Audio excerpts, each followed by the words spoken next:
Coming up on this episode of The Brain Drain Show. You can only fuck with the prick you've got. My first ever skateboard I found in a bush. I was actually an altar boy. I was an untouched altar boy, shall we say. I own skateboard and everything. It saved my life, like, numerous times. Yeah, it's also killed me a few times. Yeah, I remember hiding on a bus stop with Winstan Witter. The police were out in force. It was gnarly. I actually got into Munster as being Pritchard's son. And there were certain pros picking up drains and chucking them through windows and stuff. Dainton, proper mini-ramp wizard. There was like rumours, oh, Pancho's dead. He's taking too much heroin or something like that, which is complete bullshit. We are unprofessional stuntmen. We're here to get hurt. We're here to get fucked up. Believe it or not, I enjoy a little bit of pain. I never knew about anaphylactic shock. I found out your tongue is the fastest healing organ in your body. I'll have you know I'm massive in China. Have you ever tried to go for a fucking bank loan or a mortgage when you've got no eyebrows? You look like a Romanian orphan. You go into the room when you're with the lads and you've got to find that safe corner. If you imagine being in the suburbs of Russia, it's minus 15, and then getting shot. You look like the Elephant Man. That man fat was left in an apartment in Bangkok, festering for a week. The fat had separated from the blood. People enjoy it. They enjoy it. Watch it. If you don't fucking watch it. Shut your laptop off.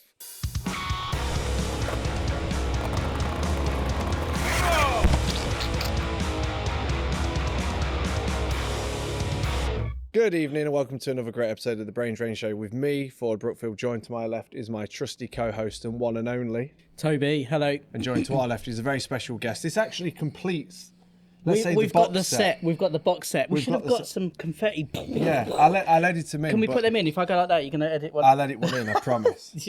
It looks like you're wanking a cock off. But anyway, joined to our left is the one, the only... It's Pancho. It's Pancho in the building. Can we have a round of applause, please, from the studio audience? Thank you for having me, guys. Thank you.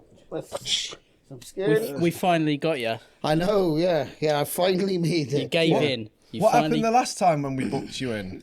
We got all set up and then you just never turned up. We were heartbroken without your love. To be honest, I can't really remember, but yeah. I can't remember what happened It was... I don't know, man. Like, was it last year sometime, wasn't it? It was last year sometime, but you know what it's like as you get older and stuff, certain things. Life's busy. Life's busy. It's busy. Yeah, but I apologise for that. That's right. You don't ever have to apologise. We've got you. We've set aside our differences. Yeah. We drove all the way to Port Talbot, stuffed him in a van and brought him here. Ready for the exhibition. That's it. What is... I can't remember if I've ever been to Port Talbot. What's it like? You would have drove through Port Talbot in order to get to Swansea. I thought Port Talbot was... I thought it was further along. I thought it was further along than all the Welsh people are going to hate us. Port Talbot's between Cardiff and Swansea. Closer to Swansea. Right. It's like 9 miles from Swansea. Right. Yeah, it's a coastal town. We blew it. Formerly a massive steelworking town. Yeah. But that's been condemned by this glorious world that we live in. Well, is it slowly getting gentrified? Well, hopefully it does, yeah. But no, it's they've just taken away, some core industry there. Some people are massively against it, there's going to be tough times ahead there, for sure. Like you'd have felt it up north and stuff. Like previously we did with the mines, but hey, you just got to get on with things, That's it. You just got to live in the moment, and you can only fuck with the prick you've got, so to speak. Are we allowed to swear, by the way? Yeah. You swear as much as you want. Hopefully not in the first 5 to 10 minutes, but you just fucked it. And I just fucked it by saying fuck again. Sorry. Fuck. How was it growing up in Port Talbot? I've heard a lot about Port Talbot, but I've never dared go. Yeah, you should do. Like growing up in Port Talbot, man. Yeah, I'm not gonna lie, it was great. Like you got the coast there, you got the mountains, and yeah, growing up, even before I started skating, there was like a big scene in like the 80s. Some real shredders. Yeah. We were fortunate to go to Morva and stuff. Obviously you spoke to Skin, so how emphatic like the Morva skate ramp was on the South Wales skate scene. Unfortunately, I only caught the tail end of that. So what year did you start skating? I started skating in 1990. Right. Yeah. One year year before for I it. was born. Gosh. When he You says haven't stuff like aged that, well, have you? yeah. When he says Cheers, stuff mate. like that, Thank you. it's just insane. I thought I'd aged I all right, to know. be honest. You have. Plenty of facials, and we're here. If it makes you feel any better, I was 2. Yeah, well, there you go. And me and Sean look about the same, so I'll take it as a compliment. 1990 was a good year for skating. It was, man. It was It kind was- of like everyone, the boom of 88, 87, 88 had kind of died down. So the people that were skating were still, Yeah, they proper were there into for the, it. They were there for the right Yeah. reasons. Yeah. yeah. Yeah, I to be honest, I even though I started skating in 90, I was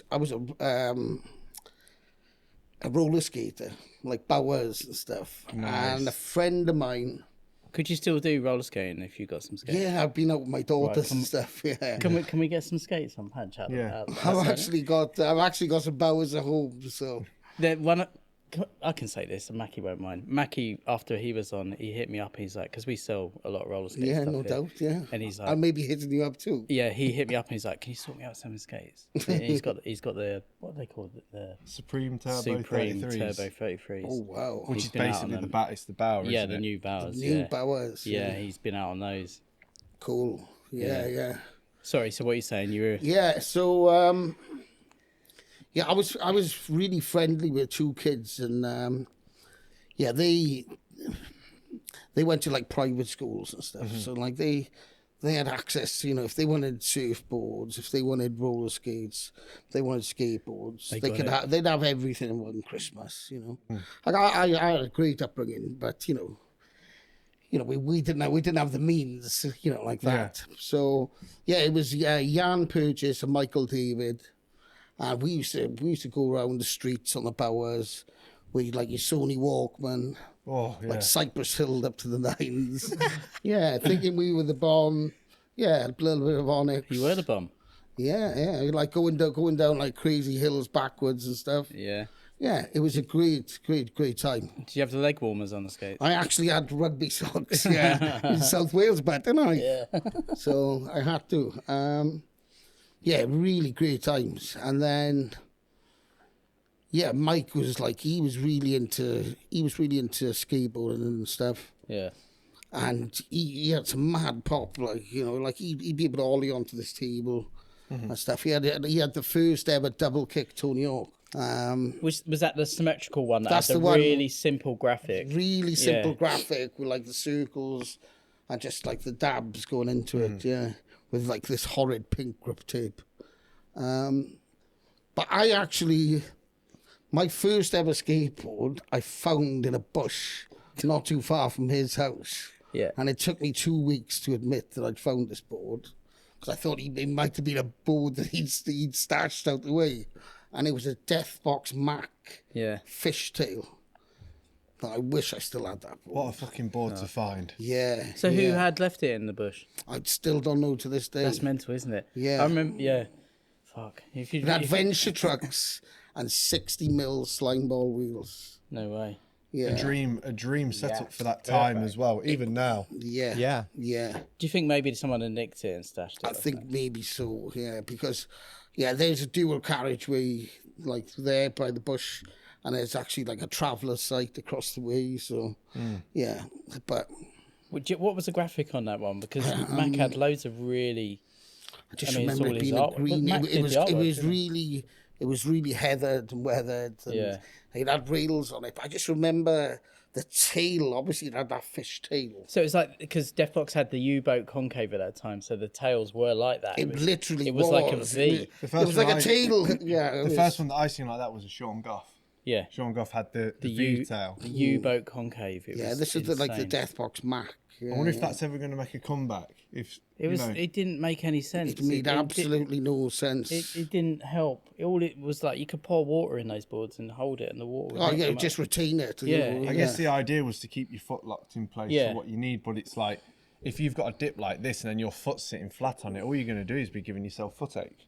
Yeah, it made no sense. There was a kid opposite me that had one, and it just wore down so like uneven because of that. Yeah. It was just it's fucking shit. Yeah, it makes absolute no sense. So yeah, I really. started like rolling around with that, learned to ollie up curbs and stuff. Yeah. What came around first, skateboarding or being in a boys' choir? Yeah, in the boys' choir. Yeah. I was never actually in a boys' choir. I was actually an altar boy. Yeah. Yeah, I went to a Catholic school. And you was an altar boy? I was an altar boy, yeah. What the fuck does an altar boy do? Well, I was an untouched altar boy, should we say. But, my mum was a Catholic. My dad's like, he's like an out-and-out atheist. Yeah, it was one of those things, from the age of like 13 onwards, I never went to church. And luckily, I didn't get interfered. Yeah. Thank you, skateboarding again. Do you think if you hadn't started skating that you would have been interfered with? I don't flaming know. Yeah. Oh God. Yeah. Yeah. Let's not get into religion. That. It's starting off really sinister. We've gone straight into the deep end on this. So you started it with the altar boy, but there you go. So you started with the choir boy. Yeah. Yeah, but Who told you he was in the choir? I did a bit of active research. Yeah, you saw like some footage of me in a white robe. I went through everything online. I do a deep dive, just find what I can. Yeah, it was. It actually was on one of the MTV clips. Yeah. What, you as an altar boy? Yeah. I think my mum said, "Oh, I don't know what happened to him. He was such a good kid." And there's just like a photo of me as an altar boy. Oh, I can remember that. Oh, I don't know words to that effect. It's like it shows the picture of the altar boy, you as the altar boy, and then it goes to like a montage of you just getting fucked up and like. Yeah, I think so. I don't know what happened to him. He was such a lovely boy. I don't know. Yeah, I don't. I'll tell you what happened. I never watch it back. I'll tell you what happened to him with skateboarding. Do you not? No. I did when we first started doing them just to check on audios and stuff, but other than that, I've not watched any back for a while. Get people messaging me going, that thing you mentioned about, I'm like, I can't remember. Yeah. My memory, my long-term memory is quite good, but my short-term memory, and especially, as I'm getting older, it's getting far, far worse. How old are you? 46. Same as me then. Yeah. I remember seeing you bashing about years ago. Bashing about? Oh, let's get into some Toby history. No, this is not. It's Pancho's episode. He's quite elusive, this Tobes. We're with Pancho. Let's talk about Pancho. So yeah, you're talking about the dawn of skateboarding. You found the best setup ever in a bush. Yeah, the Deathbox Mac. Which you definitely didn't steal. No, I just acquired that.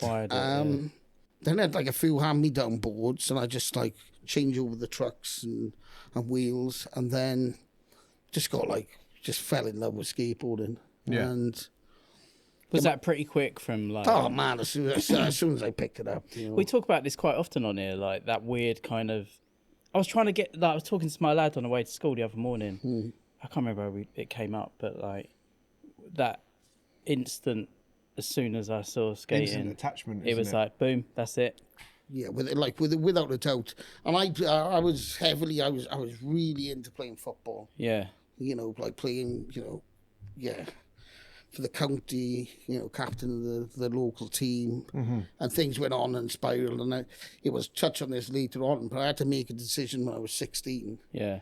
Which I thought my parents were going to go like ape shit about. But, do I want to skate or do I want to play football? Well, it was like, look, I have an opportunity with skateboarding to go and travel Europe and stuff, or, and that means I can't commit to the football and stuff. And yeah, like thankfully my dad said to me, he said, Mike, do what you love, which a lot of kids, especially like in a small industrial town where I come from. I'm not saying everyone's narrow-minded, but they probably don't get that option. No, they don't get that option or support. So I'm very blessed in that way. As I said, like I may not have had like every surfboard, every skateboard. I was very lucky to be brought up in a family where it was love and support, and that meant more than anything. Yeah. Yeah.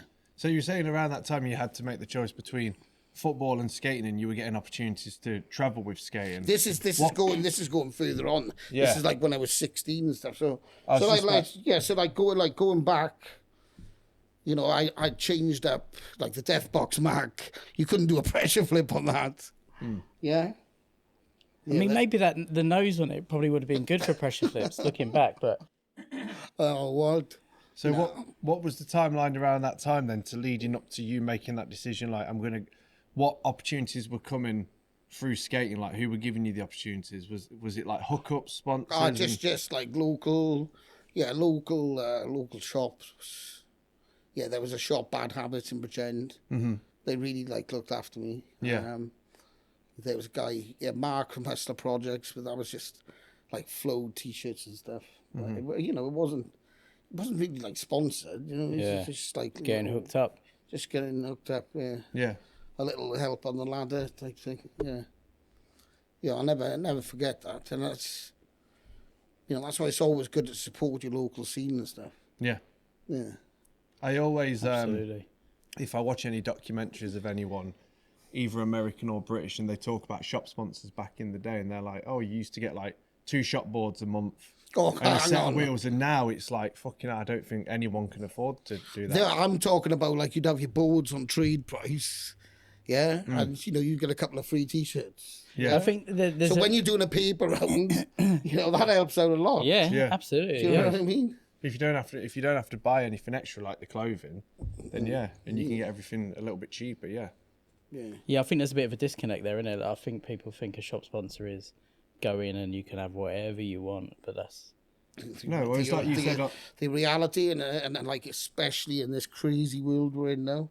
Yeah, it's just not achievable, and that's why it's crucial.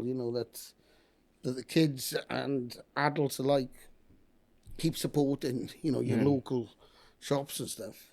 So, who was you skating with around the age of 16 and onwards? I started skating with like Pritch and stuff when I was So I first met like Pritchard when I was 14. Well, he was a big deal then, wasn't he? He was, So this was around the time with like Fat magazine, which Skin brought out, and Pritchard had like numerous intros and interviews in Rad. I still am a skate rat, believe it or not. Mm-hmm. Maybe not, but like quite to the degree there was. But at that time, and I'd have to get it, to, look at everything.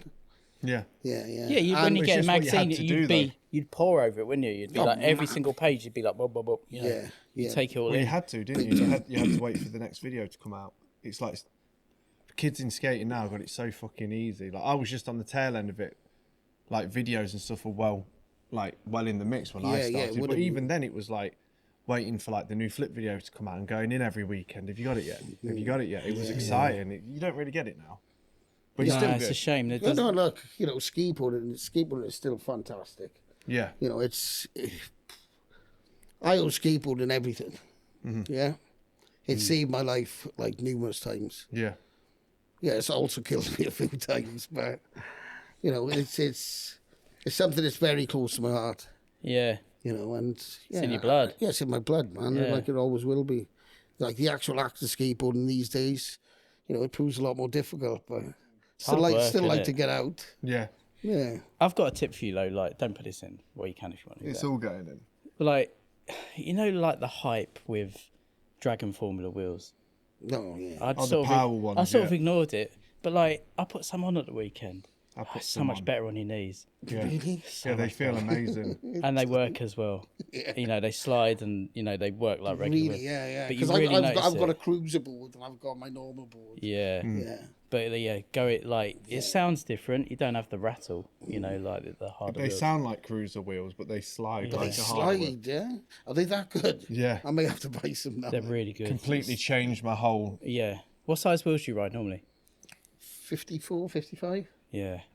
Yeah, get some 54 Dragon Formulas. Yeah. Like, not too thin. Get the chunkier ones. The chunkier ones. 93A, I think my ones are. I've got 97, yeah. Yeah, when I first met Mr. Mattew Pritchard, I literally came out of Cardiff train station, Cardiff Central, and just to the right, there was a car park which had a load of mani pads. And right at the top, you could just see a cluster of skateboarders. I was like that to Jan. I was like, I think that's them up there. And like we just started skating, like, the mannies and stuff further on down the bottom of the hill.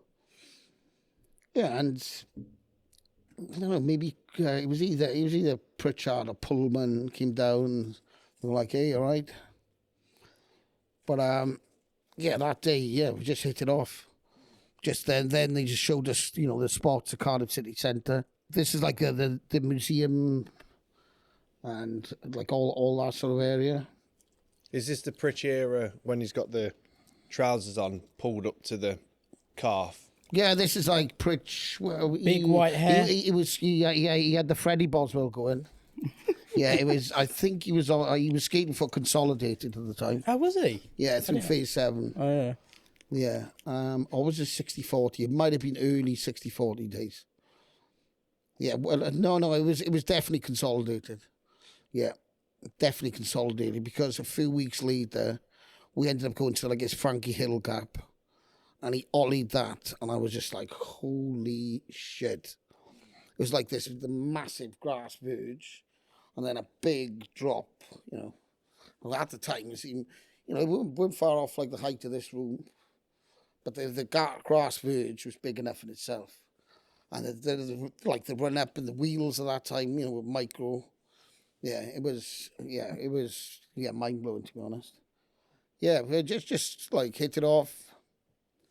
Yeah, so like every weekend then, on the landline, yeah, you skating. It was when punctuality actually meant something, God, I sound like my dad. It's just such a weird time, wasn't it? Like landlines, like kids. In fact, I think Pritch did Rockapedia. It was hip hop math, yeah. Like you said, the roll-ups. Yeah. Oh, it was getting that way anyway. Or definitely the cut-offs. It would have been more like the cut-off type. I had a pager. You wouldn't have been in that era, but You had a pager. I bet you had a pager, didn't you? I did have a pager. Yeah. You just get a little bleep and a phone number on it. Catch me with my beeper. Yeah. Is that all it was? You'd get a number, any names to it, or just a number? No, just a number. You get a number, yeah. I And then think you go to the advanced phone box. pages, you could have like a small message. Kids don't know how easy they've got it now, do they? God, I don't know. Do they help? So around that time with skating, when did it start to... So that was what you're saying, around 16, 17... No, And then- I would have been like at that time. I was 14. Yeah, the first time I ever went around Europe, I was 16, to like the Munster comps and whatnot. Yeah, That's probably the same year I did that then. yeah, Like, I think the first one was 95. 94. Ah, Yeah. the year before me. Yeah, 94. Euro in it. Yeah, So it wasn't cheap. we actually drove out in an escort car. Myself. There was no cheap Pullman. flights then, was there? No EasyJet then. No cheap flights. Other airlines are available. Yeah. No, it was just really raw, and yeah, it's going back to that conversation I said earlier. Yeah, I said to my dad about it, and he said, "Do what you love." And he was like, "How are you going to afford it?" Did 2 paper rounds. Ended up with like 90 quid. And he said, "Look, I'll double it for you." So I had to add that, so almost like 200 quid. I thought I was rich. Yeah, and I was rich because like what we went out and the experiences, and seeing the skateboarding and just everything. It was completely mind blowing. Mm-hmm. 1 minute you're in Port Talbot doing a paper round, next minute you're in Munster chilling with Chico Brenners. Yeah. Who was an idol of mine at the time. Yeah. Like that backside nollie heel flip. Yeah. What were your most fond memories of Europe travelling around that time? Because I mean, I've got loads, but it was there's a a lot. special time, wasn't it? Yeah, there's a lot. Yeah. I remember being really shocked by the way that certain people acted after certain nightclubs. Like who? Come on, come on, We can always bleep names. Sheffy. Sheffy definitely. Oh, look. Sheffy Deffy. Yeah, Sheffy definitely, yeah. I remember hiding on a bus stop with Winstan Witter. Yeah, just trying to, because the police were out in force. It was gnarly. Like, you must have experienced that. Yeah, and yeah, certain death squad riders. Yeah. Sure, we can guess. Yeah, more like hooligans. Yeah, but you know what? All in all, yeah, it was great, man. Just getting out there, like meeting this kid in Mönchengladbach. He's like, "Do you know Alex Moe?" I was like, "No." He goes, "Do you like to get stoned?" I was like, "Yeah." And they're like, he's like, "Can we get a lift to Munster with you?" I was like, "Look, man, I don't drive and stuff." But yeah, he turned up and he had the best style. Like all these fake inward heel flips and stuff on this mad steep banks. Yeah, it was great to see like stand out like skate wise, like Tom Penny. Just on a fucking mission. Yeah. Carl's like shipwrecked, like equally. Yeah, Ethan Fowler won the Munster comp that year. Was that the year it got boycotted, or was that was 96, wasn't it? Yeah, 94 was this year. Yeah, the year I'm on about. Yeah. Yeah, it was. Yeah, it was definitely. It was funny, wasn't it? It's like when those Europe comps came round, it was like everyone from the UK was like, and just did it. It was. Well, it was the shit, wasn't it? Yeah, you do like Munster or stop in Amsterdam on the way there. Yeah, stop in Amsterdam. Like, yeah, we drove, so we went like Eindhoven, which is a great place. Mönchengladbach. Yeah, Munster.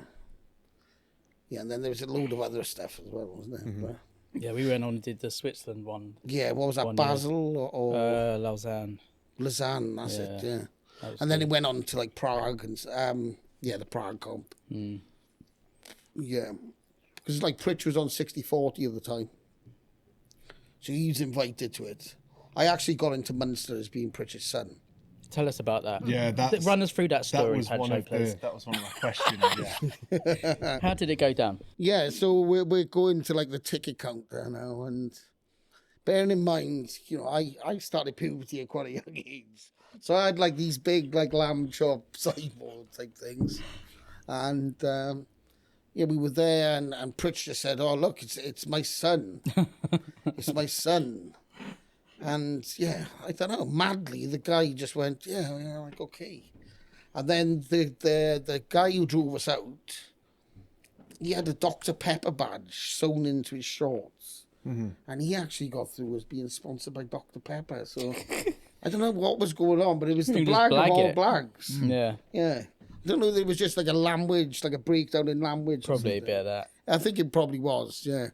But I remember like going from blagging it into the Alder Munster to trying to get into the nightclub. I forget the name of it, but I think everyone who went to Munster went to the same place. Yeah, and Horsley is like, there you go, there's me keys. Like that. And I managed to blag it in there then. Yeah, that was just before like all the carnage and stuff kicked off.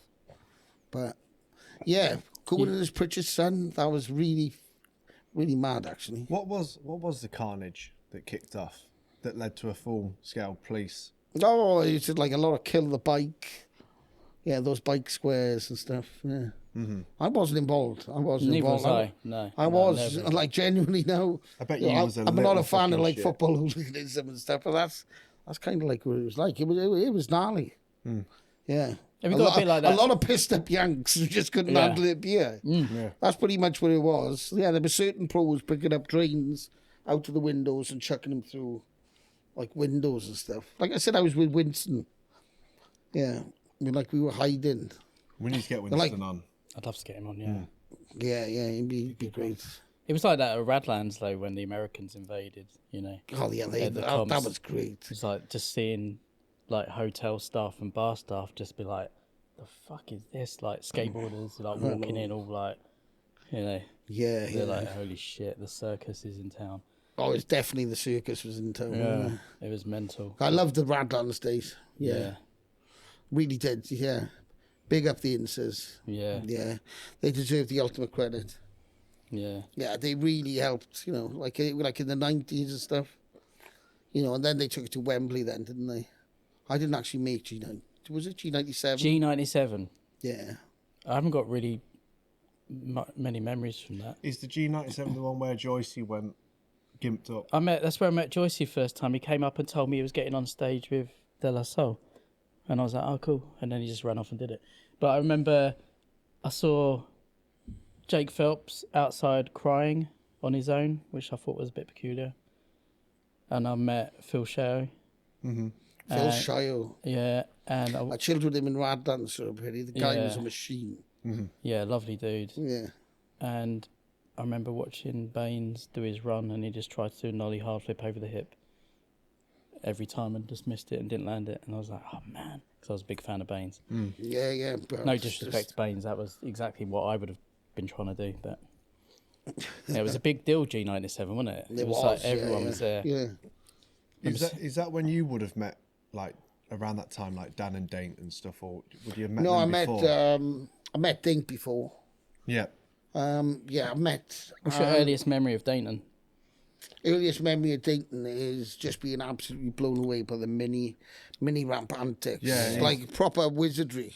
Yeah, he's unreal on a mini ramp. Yeah, I was skating for a small little ski shop called the White Room in Swansea. And yeah, Dainton was getting hooked up with them. But like Dainton was kind of like this, he was a proper skateboard chav then, he was. He used to drive around in a Nova SR, pumping out rave music. Yeah, but he had a mini ramp in his back garden and stuff. And in Port Talbot, we were lucky enough, we were graced with like numerous like rare units around, so we get loads of travelling skaters coming down to skate there. But I remember being blown away. But there was a setup in Pembury, and Dainton was skating the mini ramp. Yeah, and Pritch came down with him also at that time. And Pritch backs had ollie this like massive, out of a fly off over a big massive dumpster type thing. Yeah, but yeah, Dainton, proper mini ramp wizard. He had really quick feet, and he did super quick feet. He did all the kind of no slap stuff in, didn't he? No slap, like blunt no slap, slaps, everything, or like nose slap. cheeky like rock. Yeah, yeah, everything that. like I like those fronts of ollie late shove hits like Chef used to do. Yeah, absolutely rad. It's a good trick, that, isn't it? The frontside ollie late shove it. Gosh, Woody's got a good one of them. Woody certainly I've never has. done one, but I'd love to. I've never done one, but yeah, yeah, who else did that?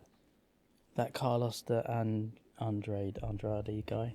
He could pretty much do anything. He used to do like those massive big backs and ollie cabs, didn't he? Yeah. Oh yeah. Fucking hell, he was good. Yeah, he was good. Yeah. He's probably like about my height as well. Like real small dude. Yeah, he had mad pop, didn't he? Yeah, crazy pop.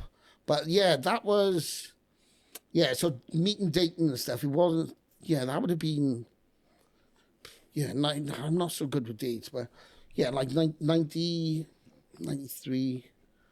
But we didn't like really kick it then. You know, it wasn't until like after Munster and stuff that we had like the big massive redevelopment on the bay. And then Dainton used to come down and skate street and stuff then. Yeah. Yeah. Yeah. And then I met Dan in Mount Hawk. There was like a big fun day down there. Was that when it was still outdoors? Still outdoors. Yeah. Rowley, Penny, Wainwright, they were all down there. I think it's like a front cover of Rad with Rowley doing a backs and ollie flip. Yeah. Yeah. Really blue sky. Really blue sky. Glorious, glorious weekend. Yeah. We were staying in Falmouth with Pete Fowler. And the driver of the van, London Dave, we used to spin him out so much. Like, London Dive, go to a rave. London Dive, go to a rave. Smoking bongs and stuff like that. And he ended up putting 40 quid's worth of petrol into like a diesel. Yeah, so then the van conked out and then the windscreen went through. Yeah. Poor Dave. Sorry, Dave. Still haunts you to this day. Events like that, like we were saying, you met them all at Mount Hawk. It'd be like everyone would go there, wouldn't they? If there was an event on, it was like... If there was an event on, everyone from pretty much around the UK, you know, within reason and that. They'd all get down there. Always looked good, that outdoor setup. I never went there. I only went to the indoor one. Yeah, I've actually been banned from there. Why is that? Drinking White Lightning outside. Is that it? I know. I know, yeah. Is that ban still in place? No, it's not. No, I went there on a Kill City tour a few years back. Well, I say a few years back, probably about 20 years ago. Yeah. I've never drunk White Lightning. Well, you're not missing out on Nah, that. It's just piss cider, isn't it? Yeah, I wouldn't go back to it. No. Yeah, like at the time, it served a purpose. Yeah. So, when did you start becoming more chummy with, so like Dainton and Dan, and how did that kind of blossom into filming for getting involved with the PVD vids and stuff like what? Because what year was that video? Like 2002? Yeah, that was like 2002. Yeah. You just so happen to have a copy sat behind you that's missing your signature on it. Oh, I've got everyone else's, so. Well, like, you know, as I said, we finally made it, haven't we? That's it. Like, is that the only reason I'm here? Yeah, just to Get sign that. that. They send him home. Straight on Right, Depop. Dan. Get your Oof. driver. Yeah. Starting bid 50p. So yeah, when did that all start kind of kicking in? Yeah, so towards like the end of the 90s and stuff, there was an Skate Extreme in Newport. Yeah, I had a little hiatus. You know, like, I'd still skate in Port Talbot and stuff, but I'd started, you know, and this is like, you know, you meet women and yeah, you're partying a little too much. White lightning. Yeah. But then that park opened up, and I was like, oh look, man, this is great. It's fairly local and stuff. Yeah. And like Pritchard just started, you know, riding. Well, it was like the panic days. Then. So that would have been like 95, I guess. Yeah, 94, 95, 96. Yeah. Yeah, no, in fact, I would have still been heavily skateboarding then, because we used to go to like Milton Keynes all the time. Slightly later, the Skate Extreme came along. But, you know, seeing like Pritchard made a decision to leave 60-40, having a letter off Mark Gonzalez. Yeah. I don't know if he told you about this, did he? Did he mention this? No. Well, I'm telling you, there's a letter in his house. I've seen it. And yeah, Pritch stayed faithful to Phase 7, which obviously where Panic started. Yeah. And, you know, like, he was like the first pro rider for them. Yeah. Joe Burlow. Yeah, Joe Burlow. Yeah, rest in peace. Mm. Yeah, so like those Milton Keynes days, you know, would have like coincided with, you know, the tail end of Radlands. Yeah. Yeah, that was like when Pritchard that were really like killing it and stuff. Mm-hmm. You know, it was a great time.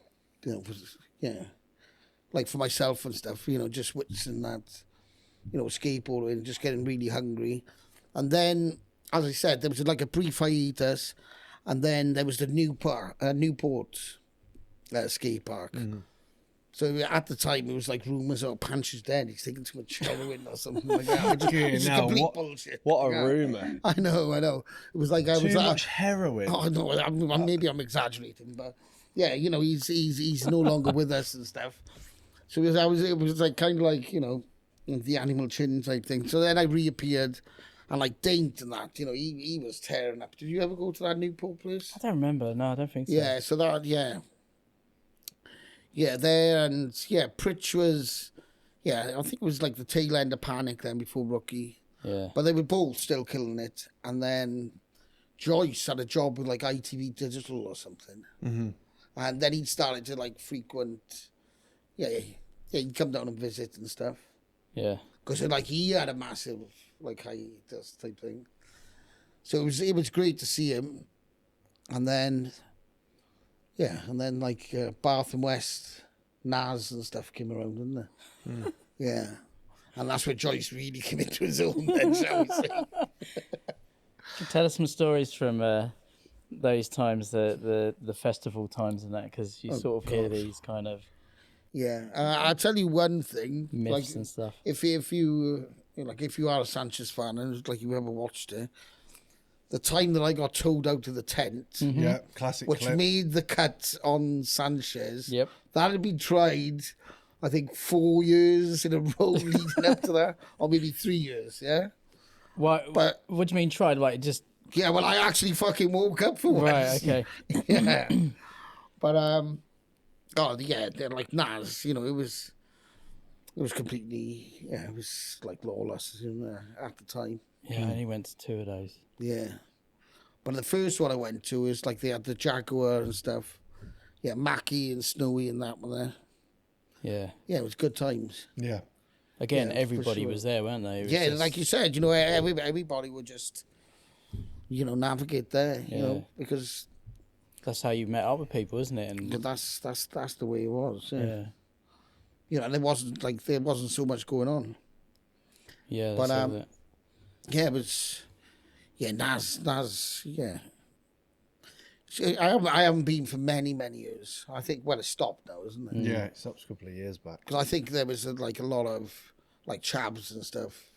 Yeah, I think it turned into a bit of like Yeah, like Chavy rave. sort of went away yeah. from what it initially was. But after the beginning times, I remember seeing like Tony Hawk and Matt Hoffman there. Yeah. Matt Hoffman got to the top. What do they call those? Jetpack. The jetpack thing, and he landed on top of the vert ramp and just took this run and just started doing all these crazy flips and spins and stuff, like doubles with like Tony Hawk and whatnot. Yeah, there were good times in that. Yeah. Yeah, there were good times. Like some of my favourite comps and stuff were like the Wakefield comps. Yeah, they were always good. St Albans, like massive. Yeah, those comps looked amazing.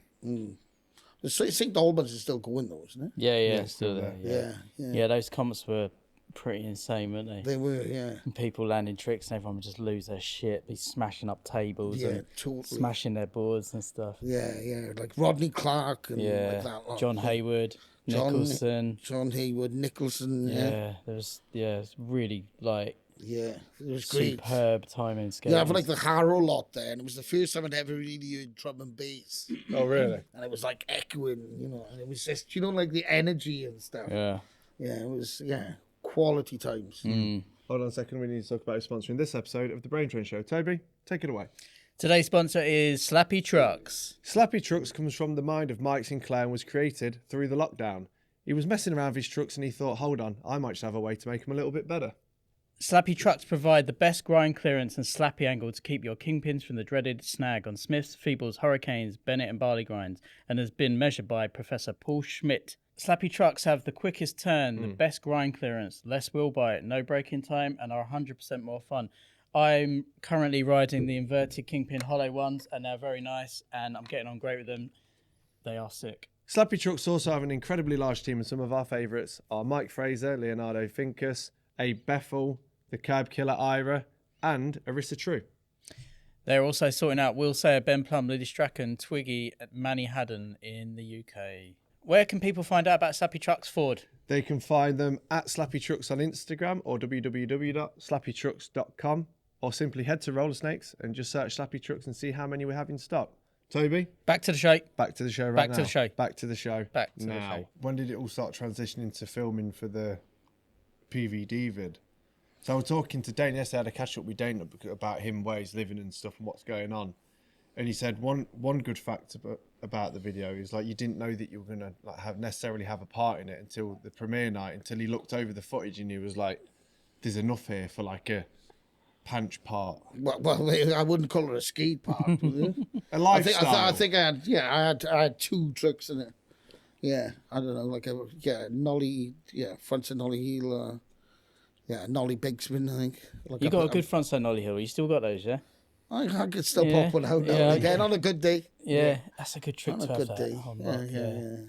Where did that video come from your perspective? Like when? Well, it's it's as you said, and like it wasn't something that I pre-planned. Like I was asleep for 70% of it at least.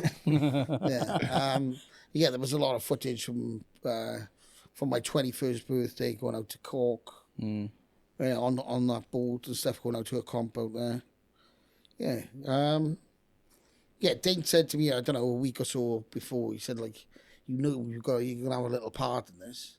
I was like, Dane, come on. And he's like, you wait and see now, you wait and see. And I was like, I went to the premiere. Yeah. The rest is history, should we say. Fucking too right. Did you expect it around that time to take off as much as it did? Yeah, I'd say, obviously the stuff that was happening stateside with with BAM and the CKY lot and whatnot.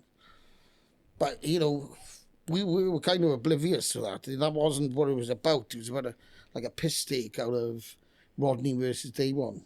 Yeah. That's what the concept, or that's what I'm led to believe anyway. And then, there was so much footage, with the shenanigans and stuff. There was like, this is more than just a skate video. Let's let's amalgamate this and let's just put it out there. And the response was it was overwhelming. Yeah, it went wild. It went absolutely crazy. Because, the likes of, FHM got hold of it.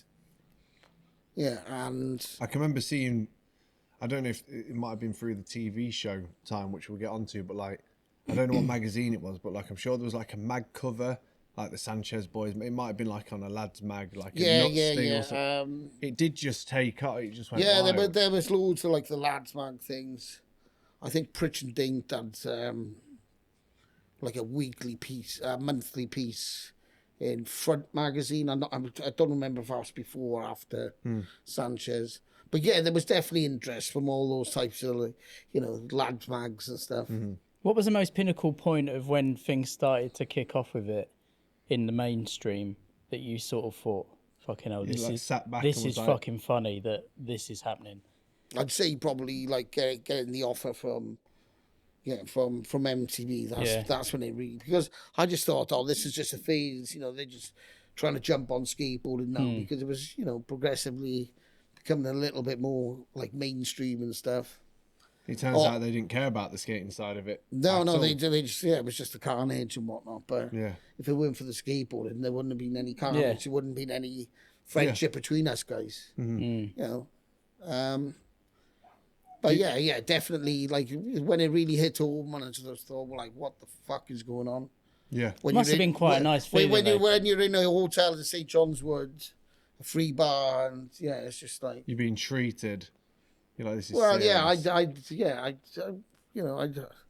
I'd never experienced anything quite like that. Yeah. Yeah. And what was it like with, did you, like, attend many kind of, like, MTV meetings? Like, did they tell you what they... kind of expected it to be, what they wanted it to be? We went was it quite free flowing, just like film something, give it to us? No, they're like the hardest thing was getting the name right, because they came up with an idea, to call it Shock Idol. Of course, yeah, utter shit. Which is like complete and utter pants. And then, we had a few brainstorming ideas in a pub in Camden, and like See You Next Tuesday came out. Good one. Yeah, but like due to MTV being a franchise, it had to go through like the powers that be in the States and whatnot. And then, their response was the show doesn't come out on a Tuesday. So that's typical Yankee humour. Yeah. Yeah, and then back to the drawing board, and it was Dirty Sanchez. And I didn't know what a Dirty Sanchez was at the time. What is a Dirty Sanchez? Do you want me to show you? So I went back to the hotel because it was like you're still in like a Nokia 3310 days, and I googled Dirty Sanchez and the dial-up internet there. I went back, I know with the phone screen loading, and you're like, what is it? Yeah, but what was it like? Because there was 4 seasons of the TV show, and it was over a 5-year period. How was it structured in regards to like what you was filming, what they was expecting, like how the episodes were, like how much involvement did you have with it, or was it like just filmed and then just the tapes were sent to them? No, the first series there really wasn't like so much structure. Obviously there'd have to be ideas and stuff put in place in order to get a budget. Yeah.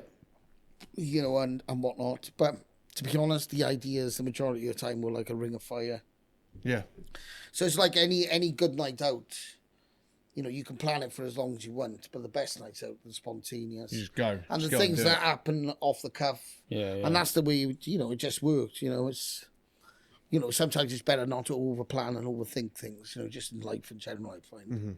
And it all happened very spontaneously. It's quite organic, the first series. It was just basically about... That's the Men at Work. No.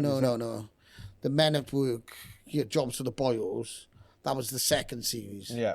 So if we get to that, like obviously it's, there was a lot more planning and stuff that went into that. But, at the same time, the best stuff, it just happened, off the cuff and whatnot. Well, but there was slightly more planning and stuff involved. you know, Dainton used to take it on himself to get really more involved and stuff. I'd rather not know. I'd rather sleep the night before and just rock up. Yeah. But were you having to like answer to like a producer director kind of team at MTV? Yeah, we basically we just bounce ideas off each other. Yeah, the producer and basically the brains behind Sanchez completely is a girl, Becky Stanyforth, and she was absolutely pinnacle in getting the success which led on to, you know, what did you say, like four episodes and then four seasons four over seasons. a 5 year. Yeah, and then the film after. Yeah, because after the first series there was a big problem with insurance. Mm-hmm. You know. Well, how can you insure something exactly. like, of that caliber? Yeah. How did you get around that? Well, it was a case of bringing on a health and safety officer. Fucking hell. Oh, to be present. Who had to be present, but it was a case of finding the right person. Yeah. Yeah. So it was like, can you look the other way? First health and safety officer was a chap from Glasgow. Mm-hmm. We'll call him Begbie. Right? Begbie. We'll call him Begbie. And yeah, he enjoyed the party just as much as us. Yeah. In fact, a little too much. Yeah. He probably wanted to be a fifth Beatle, shall we say. Right. Yeah. So Becky wasn't happy with that guy. So, he travelled down with a lot of narcotics about the fourth week into it. And, it just didn't work out. He wanted to be more involved. He wanted to be in front of the camera. So we had to let him go. And then there was another guy who was a professional stuntman who tried pulling everything. And we said, look, mate, you've not got the brief here. We are unprofessional stuntmen. Yeah? We're here to get hurt. We're here to get fucked up. Yeah. Look, just look the other way. Whatever you want to do, we'll sign you off for high risk. Oh, no, I can't do that. I was like, fucking hell, Becky. This is just wasting our time. And then we found the golden one. Mank Pants, we'll call him. I'm not going to mention his name. Right. But he was great. Yeah. Yeah, he's like, look, you know, I've seen some stuff. I know what you guys are about. So yeah, he got involved in the second series. Mm-hmm. Yeah, and he was with us then right up until the end. Yeah. Yeah. And he was there just to... Oh, he was there on a jolly, basically, man. But like, so his job title was health and safety officer. Health and safety officer. Yeah, but he would just leave. He would leave like a form downstairs, and once the stunts and stuff were done, we'd just fill it out and just high risk. Sign that. I wonder if Dirty Sanchez would happen nowadays without it having happened back then. I don't think it would happen. Chance. There's too much. I don't think you could probably even get it on TV. No, there's far too much red tape. Like you definitely wouldn't have Dirty Sanchez as it was then. It's the same with the skateboarding competitions and like trade shows we talk about. Like the hype and the madness of those don't happen now because everything's like every event you go to, there's like health and safety officials in high vis. Yeah, there's just too much red tape everywhere. It's just how it goes. Yeah, there's definitely parallels there. You know, without a doubt. Yeah. You know, it's, you know, you can call it the Killjoy police and stuff.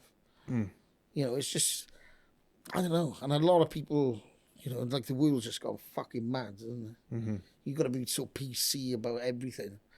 You know, we've got morals and stuff. You know, we're not fucking doing any harm. Just leave us alone. Yeah. You know, if people enjoy it, they enjoy it. Watch it. If you don't fucking watch it. Yeah, turn your TV off. Turn your fucking Close TV your off. eyes. Shut your laptop off. Yeah. You're probably doing too much of it anyway. Switch your phone off. You know, like fucking get outside and have a fucking laugh. Do something constructive. Smash some bottles on your head. Yeah, drink your own piss. That was a sponsored message by Pancho. Some good sound bites there for training. What season was the European invasion? Because I got asked to ask you. The European invasion was the third series. I got asked to ask you if you were still legally married to Pritch. because you got married through that Maybe, season. yeah, maybe as Pancho, but my real name is Michael Locke. So, What? I know. Exclusive. I know. Yeah. Pritchard's, yeah, he's mortified. So the European invasion was obviously, that was the tour season, wasn't it? When you were doing the live shows as well. Yeah. With things in between. Did you approach MTV like, we've got the budget to do this, but we can also make money off the live shows as well?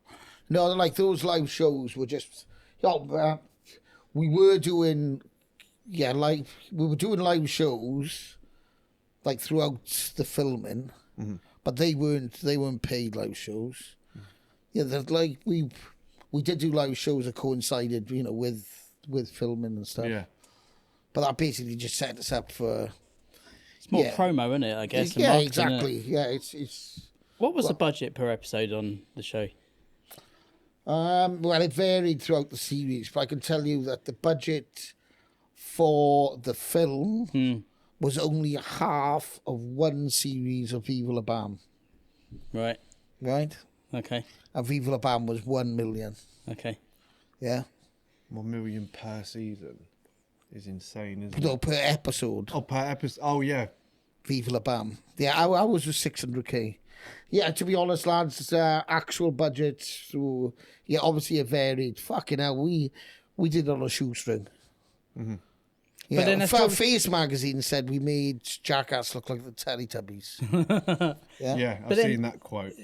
Doing it that way, probably there's an element there of like the skateboarder's mentality. You just you can want to do everything this on the cheap. You can do it. You know how to do everything on the cheap and get on with it and get it done, and you just do it. You make it happen, well, don't you? Yeah, So- that's the thing, yeah.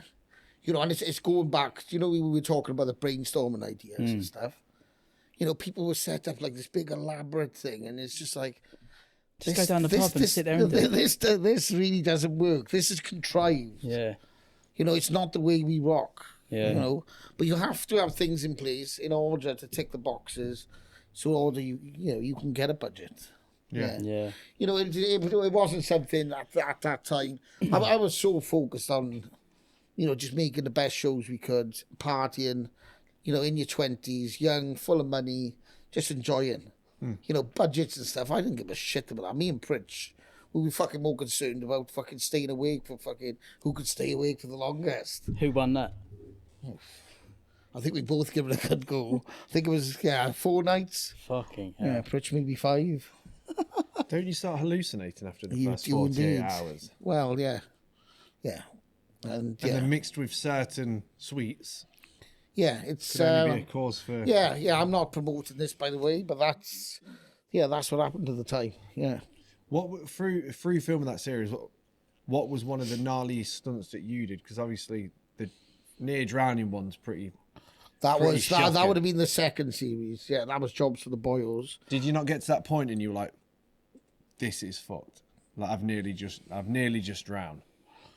Yeah, that was something. Like being in the hands of the Royal Marines. You think, oh, it's only a TV show after all. You are going to be safe. Yeah, but yeah, there was definitely an element to my life flashing before my face there. So whose idea was that? And Well, that would have been.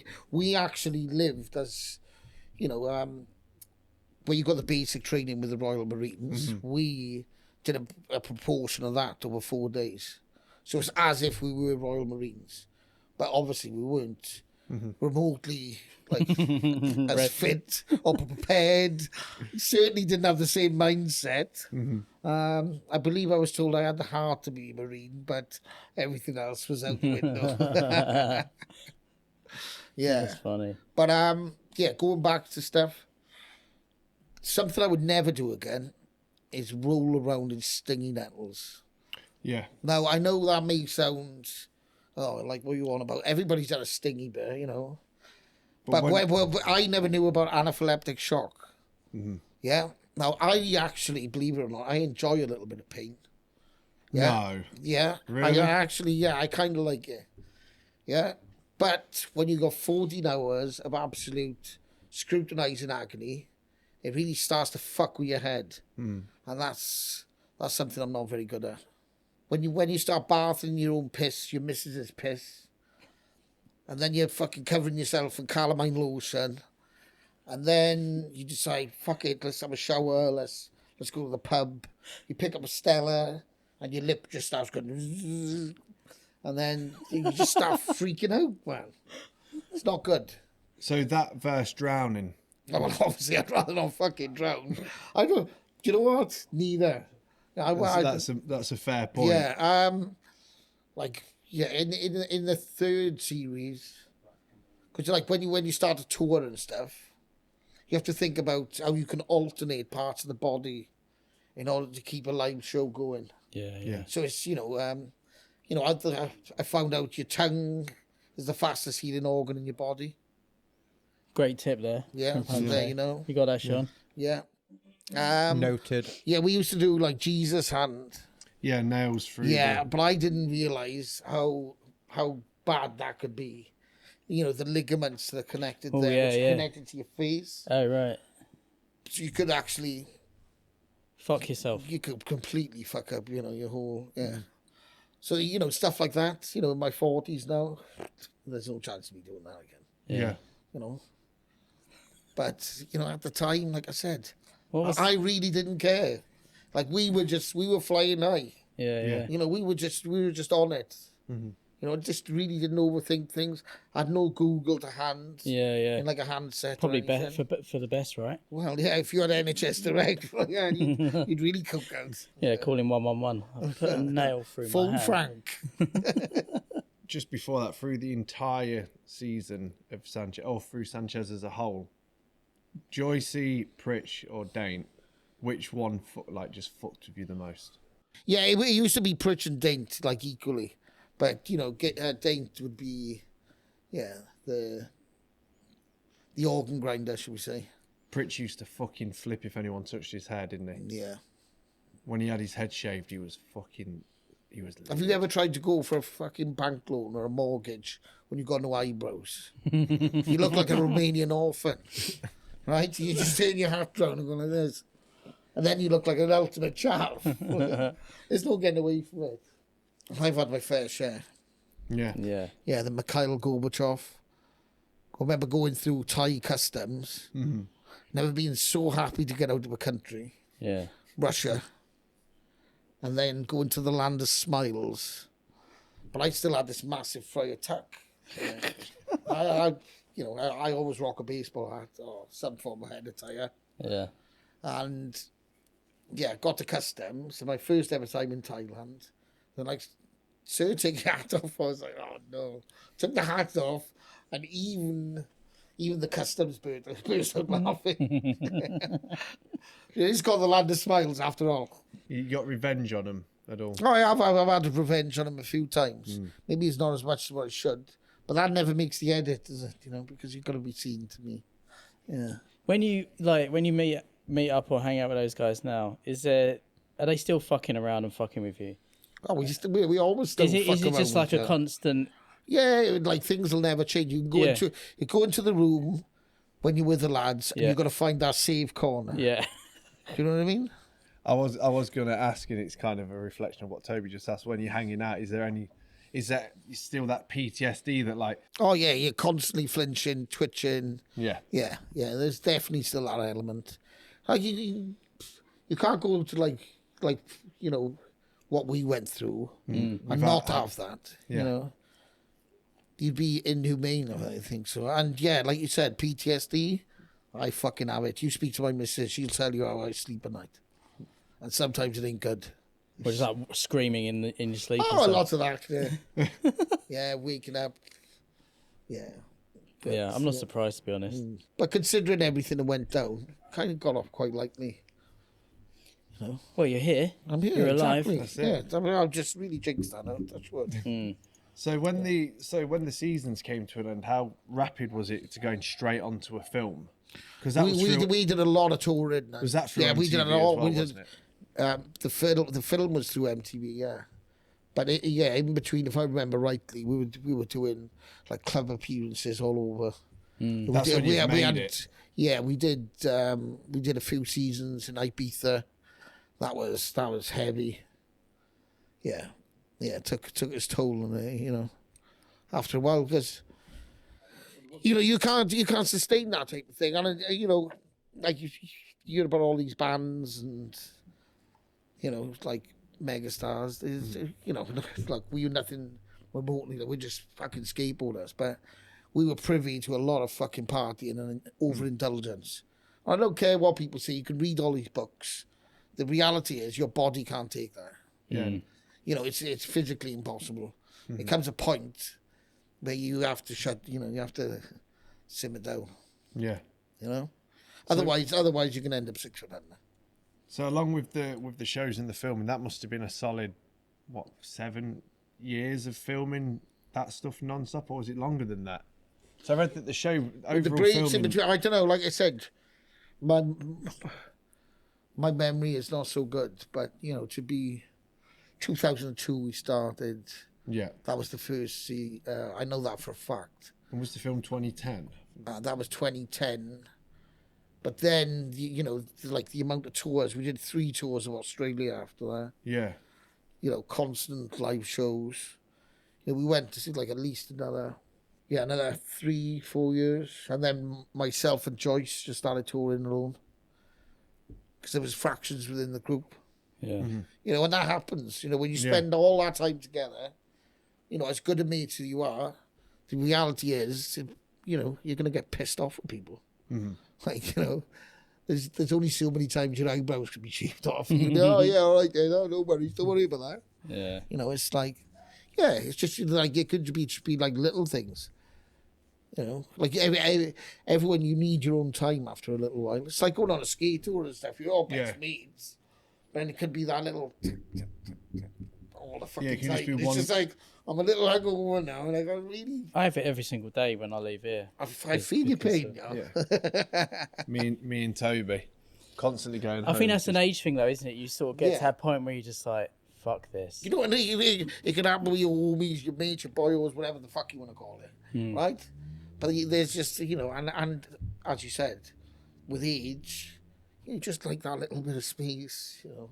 You know, it's just, you know, a little bit of quietness, time to reflect.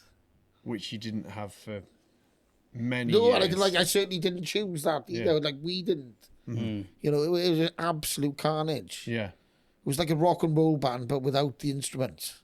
Yeah. Or if we did have instruments, they'd be smashed the fuck up. Yeah. Yeah. Throughout filming the actual film, obviously you travelled loads of different places in it. But what was one of the most fucked up kind of things to happen throughout that film? Because obviously I read that, who was it that chops off the tip of their finger? Was it Pritchard? Pritchard, yeah. But he wanted to go for the full finger. He wanted to go for the full finger. But then, like, that's when, thankfully, Mr. Health and Safety did say, but it was like, you can chop the tip off. And that was with like a cigar cutter. Yeah, I remember Which is still fucked up. It's stupid. Why would you want to do that? Huh? You're not... You guys are doing it. The Yakuza are not fucking with you. You haven't lost your fucking pride. Yeah. Or maybe we fucking all did, actually. Like, sure it's going to be like that and the paintballs and stuff. Oh, it's gnarly. The paintball stuff, doing like that, which Pritchard had to endure. That's the only time I've ever really felt sorry for that. Okay. Yeah. You can see it in the video. Yeah, because we doctored that form the night before in a hostel in Moscow. Yeah. And it was, what was it? Di Jones from South Wales. He's a daft fucker. That's what Pritchard's saying. Like 142, we put as the record. The number is way, way higher. But if you imagine being in the suburbs of Russia, it's minus 15, minus 18, probably even colder than that. It was doom and gloom, you know, and then getting shot, you know, with a paintball gun. He looked like the Elephant Man. Yeah, he got onto his phone, rang his missus, said, "I'm in that big black book, baby." Yeah, then straight away on the phone to his mum. "Oh, I've made that book." Like, absolutely ecstatic. I remember being in the shower and just seeing, like, he looked like the Elephant Man. Yeah. And just thinking, how are we going to tell him that it's just, Complete bullshit. Has it gone too far? Yeah, maybe. Yeah, has it gone too far? But then you also got liposuction in that film, which is some. Yeah, I don't know do if you I'd know ra- what? Yeah, do you know what? I don't know if I'd rather take paintballs and have someone. Oh, Because when they're doing that, they're like. Yeah, it was getting to you like your hip and stuff. That's why after I had my t-shirt over a walk now, especially after putting a bit of middle-aged weight on. Yeah, I completely underestimated that. Yeah. Yeah. That's probably that is worse than the stinging nettles. Yeah, Yeah. there's so much shit, man. I forget about a lot of it. Probably, But that was- your brain's probably blocked it out. I have It's it. probably Yeah. Don't remember Suppressed that. it. Yeah, Nah, absolutely. Yeah, definitely suppress that. For anyone thinking about getting liposuction, Think again. how did it feel? It felt very intrusive, should we say? Yeah. it's like a big metal rod under your Yeah. skin. Yeah. Being rammed Well, in I there. did, so right, gnarly. truth be told, it wasn't done. Well, obviously, it wasn't done out of vanity because if any of you have watched it, you see what happens. And the first side, which was the left side, I didn't have any anaesthetic whatsoever, and it was just absolute, proper. Yeah. Yeah, it was the worst pain ever. Yeah. It was hard to deal with. I could have. And I was all for like 400 millilitres of man fat. Yeah. And then when it came to doing the second side, I said, look, man, you're going to have to jab me up with the strongest stuff you got. He's like, usually I put people asleep. But, yeah, I didn't fancy that. So I was just like, just give me as much painkillers as you can. And it was still horrid then. Because it was starting to go around your hip bone. You could feel it like... And the sound... Yeah, it was excruciating. It wasn't pleasant. And if you want to pay for it, there's something really wrong with you. Yeah, that's fucking Yeah. gnarly, isn't it? But like Joyce drinking it, that was... And this is something the film doesn't actually do it justice, is that man fat was left in an apartment in Bangkok for a week. While So it we was festering. festering for a week whilst we went to PP Island. And when we came back to Bangkok in order to fly on to wherever we were going, to Japan, I think, we went, and I remember opening up the fridge, and like you have oil within water and it separates. Yeah. The fat had separated from the blood. Yeah. So when we poured it out, it had this lovely layer of fat.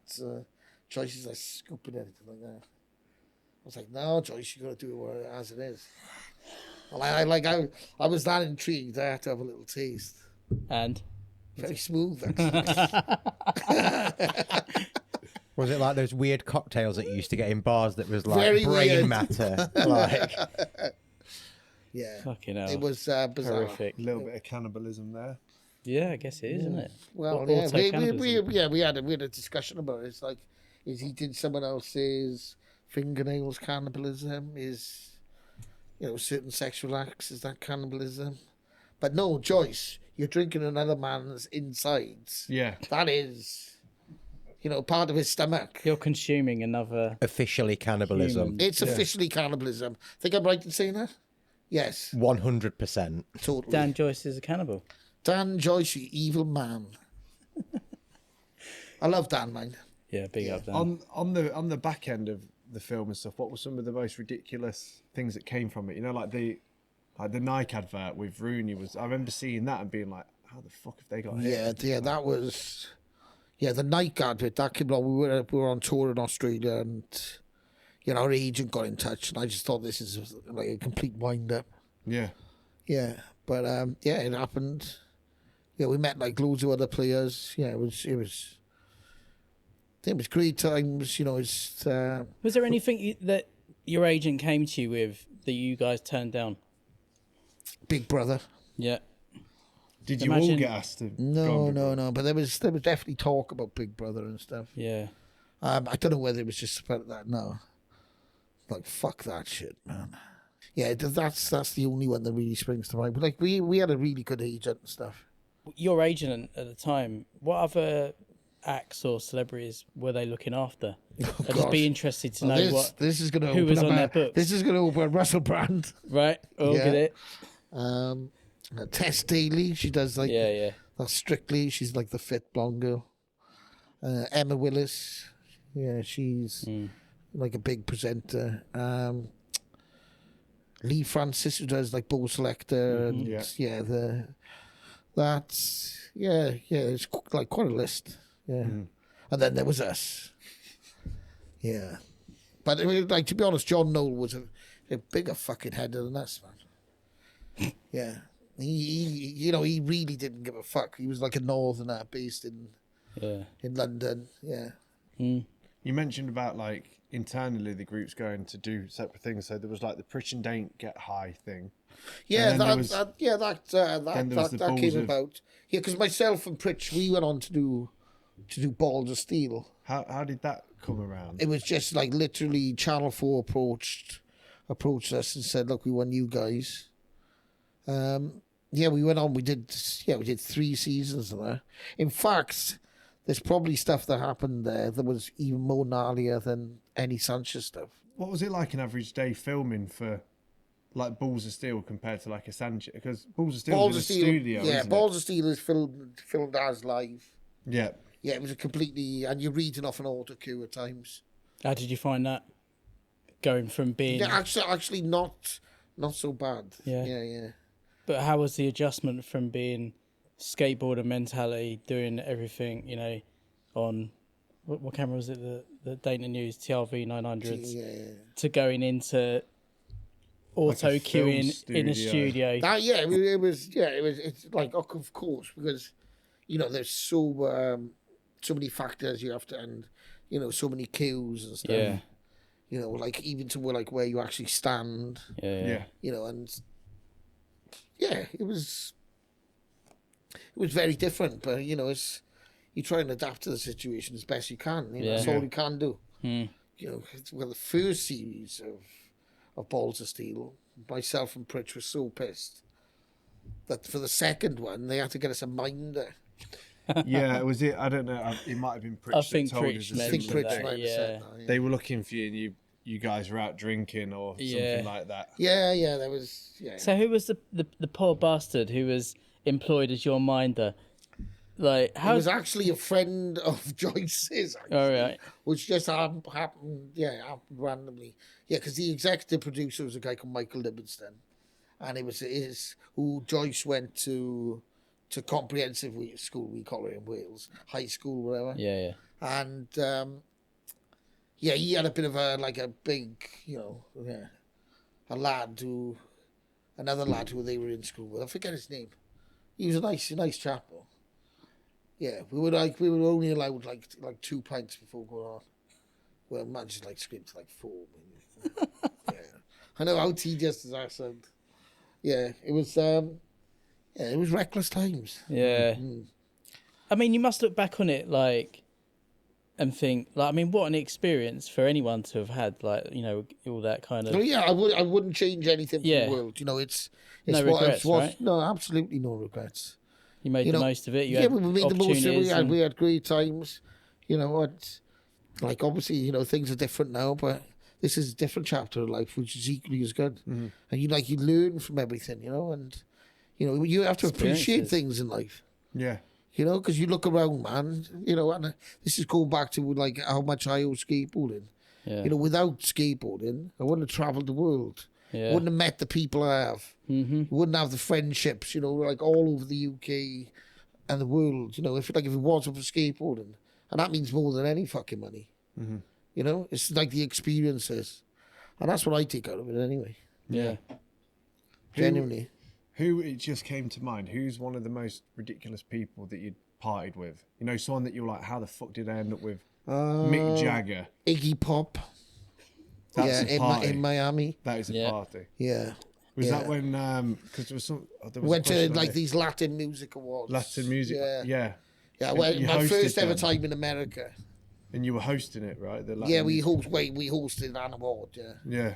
Yeah. And I'd missed a flight from Dublin, so I had to fly out separately to the lads. It was my first ever time in America. I was a bit unsure whether I'd be allowed into America for silly reasons. yeah, so we got through 36 hours, didn't sleep the whole time. And just, like, thoroughly enjoyed. Yeah, it was great. And partying with Iggy Pop. It's definitely an experience. Yeah, it was. Very surreal. Was he topless? He's always topless. He was topless, He's like doing this thing with his like weird alien. yeah, He's yeah. like the alien from Men in I Black. tell you what, innit? you couldn't get near him, though. He was just, like, surrounded by birds and stuff. Yeah. And yeah, we did. Yeah, and it was that. Like, the Jackass lot were there, you know, they were cool. Yeah. Yeah, like Steve-O, he was sound. Had a kiss off Kelly Osbourne. Nice. She's fit now. Now she's had all the surgery. She has, hasn't she? Yeah. She's improved. Yeah, she watched me having liposuction. She thought, I'll have a bit of that. Well, if it can work wonders on him, it can work wonders on me. Exactly. She does look completely different now. doesn't she? does. She doesn't look. Yeah, I saw her the other day. We were watching something. Yeah. What are you up to now then, Pancho? What's going on in Yeah, the world of Pancho? Yeah, how's life adapted after years of self? Yeah, life's very good. Back in Port Talbot. Mm-hmm. Yeah, myself and business partner. Yeah, we've set up a clothing brand, San Yeah. Portablo. How's that going? We're in our 9th year now. Right. Yeah. Ninth So it's year. gone from strength to strength. We've got like a hub store. Can we get some stuff to wear for the podcast? Yeah, where's our Of course you can. where's our big box of Well, stuff? show me that warehouse first, baby. Get him We'll get you some stuff up. Get him some of those I wasn't wheels. sure. I It's wasn't alright. sure what I'm only size you joking. were. He's a youth small. I'm a bloke XL. I'm a real man. I'm Yeah. a real man. He's the So, alpha male so in this 9 joint years in, relationship. 9 years 9 in there. years. And how long have you had the shop for as well? The shop. Yeah, it started out basically like a market stall type thing. Well, it started out at my business partner's house. Here we go. Getting Yeah, filled in. 2016 it started. 2016. Yeah, out 10 of years deep. out of Nigel's front room, and then we took over a few premises, but we've been settled. Been settled in the latest one 5 years this year, which is in like Congratulations. Aberavon, shopping centre. Yeah, so it's going really well. Yeah, it's going really well. I've been approached about like numerous pop-ups and stuff. Yeah. Yeah, we look to be taking on a place in Cardiff Airport now. Yeah. Oh, okay. Yeah, but the shop is very much like a skate shop. It's become like a hub. So we get like street artists, musicians, skaters travelling through. So it's a case of like helping facilitate people and just keeping things localised. Do you Yeah. hook up any skaters or anything? Yeah, like yeah, that? like Welsh Tommy and Oh, those big boys. old fucking Welsh Welsh Tommy. Tommy, where's he at? Like Welsh Tommy is he's in Port amazing. Talbot killing it. Still killing it. Yeah, he Port is. Talbot still, South Wales scene is going off. Always been Yeah, amazing. me Welsh and Tommy. Rob was over there. Like, we went out and skated with the Bridgend lot the other day. Big up Destroy and Bridgend, Mance, all the boys. Yeah, I ended up breaking a few ribs, having a little roll. Frontside nollie hill flip to rib. break. Ah, fucking hell, I wish. I was actually filming Jess Young. Oh yeah. Yeah, and Another incredible skater. Yeah. another incredible skateboarder, by the way. Yeah, South Wales is, like, Jack Branch is really coming up. Yeah. Nicky Howes. Where's has he been? Nicky, staying? we were talking about Nicky on the way He's up. been running a lot, hasn't he? Oh, yeah, Nicky Howells. Yeah, didn't he do the marathon?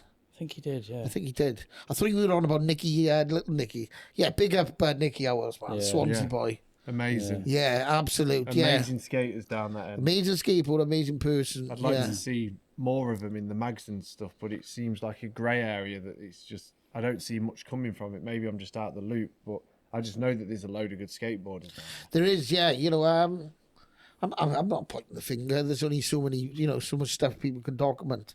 But maybe we should be more proactive in Wales and set up our own thing. There's nothing stopping it. Yeah, absolutely. Imagine, I want to see the day where no matter what airport I go through, there's your clothing with a life-size pop-up of you, which would be quite easy to make. and then can you have it with one of those ones but that- then I'll also- have a massive in China. But then also a load of magazines of the scene. Look out! Look out! WH. If you do could get be cardboard cutouts, can you have like one of those voice box things? So when you go near it, it's just Pancho shouting abuse at you. That would be Oh, good. good. That could be the point to see. That'd be really funny. Yeah. Could be Walk good. towards it, he just shouts abuse. Do not fall asleep. So is the shop and the clothing brand like your main thing that you're focusing on now? Yeah, Or have you got- that is. There's. You done a bit of modelling. I noticed that. I did when I was a child for a mother care. What's next for Panch then? What's going on? What's the future hold? Just keep growing the brand. Yeah, keep having fun. Yeah. Bit of skating. Yeah, definitely. Yeah, look, I'll never stop skateboarding. Not till the day I die. Till my body, Same. you know, physically can't do it. Yeah. I'll always be skating in some capacity. Yeah. Or even just around it, or Just around it, you know, like It's like I said, you know, I owe skateboarding and everything, man. It's been a massive part of my life. Yeah. It is, you know. There's no getting away from that. And yeah, thank you, skateboarding. And thank you for that's- coming on the show. Cheers, boys. It's been a pleasure. It took a while. You should have let that, because that was a perfect ending, and you jumped in there and fucking ruined it. What was the perfect ending? You said thank you skateboarding, and then you just went straight What, in so there. you want to say thank you, Skip? No, and just roll no, to the fuck credits. it. No, but that was fucking good. We've been nearly doing this for 2 years. It's a bit and emotional, you Dad, the way he was talking about that. I know. I was a bit confused. That's the way I feel about skating. Yeah, but that's what I'm like. I you don't know? know. Like, genuinely, Yeah. man, it's there. when Like you were Nige will saying, tell you, like Nige has never been a skateboarder. Mm. Like Rob, like his brother, like like without a doubt. Like when I Yeah. said I like went off on sabbaticals or whatever. Yeah, Rob like grabbed me out of a club once and showed me anthems and fucking. I was Yeah. like, whoa, man. Friends every day. Podcast skate every day. Yeah. Skate Yeah, rat. Skate rats. Yeah. Said that, yeah. it's Same. quite emotional hearing you talk about that. It was a mix of emotion and being turned on a little bit. So I'm crying, but I'm also semi. He was thinking. He's thinking about that image he's got in his head of you wearing. I know the knit wearing on where's fucking beach. the woolen jumper. I've got to find. I don't know what. I'm sure it was a black and white picture, and I was like, oh, it must be like a brand around the area. I don't know, but either way, thank you for coming on the Yeah, show. nice Yeah, one, cheers, dude. boys. And before you go, Nice work. can you pass him that Sharpie there? Oh, And yeah. can you add the final signature, maybe on the back? Because if you look at Pritchard and Dainton on the front, they've took up all the room. Dan's just drew a cock, Oh, I love obviously, that. With the classic. and that's got the original sticker in there as well. Oh, really? Been preserved. Is it yeah. still there? Have a look. Have you still got a copy of that? Oh, of course I have. I've got a copy of it shrink wrapped as well. Because that no way. the original That's, sticker. That's it, straight in the pocket. Isn't it? So yeah, if you can add that final signature on it, and I think we should probably. I mean, it's sunny. Go for a little skate. Let's go and stand outside. I've got a Yeah, podcast I'd love with to me. see it. I want to see the park. Let's go outside and have a I look. can still have a little Let's car. go have a Yeah. skate. Thank you very much. Yeah, Round of nice applause, one, Cheers, Pancho. guys. Before we go, Nice round of one. applause, Thank you. everyone. Thank you very much.